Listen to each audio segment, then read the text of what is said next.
Il y a un mot qui est intéressant, que tu expliques en spectacle, pour donner un exemple de ce qu'on peut voir. On va parler des anglicismes. Tu sais, dans mon spectacle, à un moment, je parle des Anglais. Tu vois, de Guillaume le Conquérant, justement, tes ancêtres, les Normands.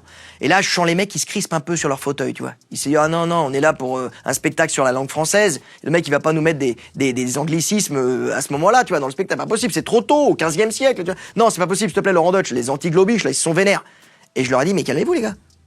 Ils ont un peu oublié, justement, l'histoire de l'Angleterre, où depuis la conquête de Guillaume le Conquérant en 1066, après la bataille de Hastings, eh ben, ça a parlé français en Angleterre pendant 500 ans. Au moins 300 ans. Le français est devenu la langue de l'élite, la langue de la justice, la langue officielle, la langue du roi. Et voilà pourquoi, encore aujourd'hui, près de la moitié du vocabulaire anglais, ça vient de chez Bibi. Et je donne plein d'exemples, mais tout simple, tu vois, où t'as qu'à enlever l'accent. Regarde, hour, bah c'est heure. Vintage. Mes gamins, ils ont plus que ce mot-là à la bouche. Ah, c'est vintage, c'est vintage. Vintage, c'est un mot anglais, français, 20 ans d'âge.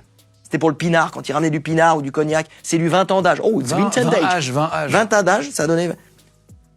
Barbecue. C'est français. Non, ah bon? Bien sûr. Je crois que c'était... Barbecue. Comment on faisait un méchoui au Moyen-Âge? Je te la fais simple. Bah, on rôtissait un... Tu prends un mouton, tu prends ton épée, Ah oui. tu enfiles le mouton Oui. de la barbichette jusqu'au fion. Ça fait barbecue, de la barbecue. Et en anglais, bah, avec l'accent, barbecue. Là, je suis désolé, c'est pas cuit. Barbecue. Barbecue, c'est barbecue. Ça vient de là? Mais il y en a plein d'autres. Comment tu dis Ah non, c'est hyper intéressant.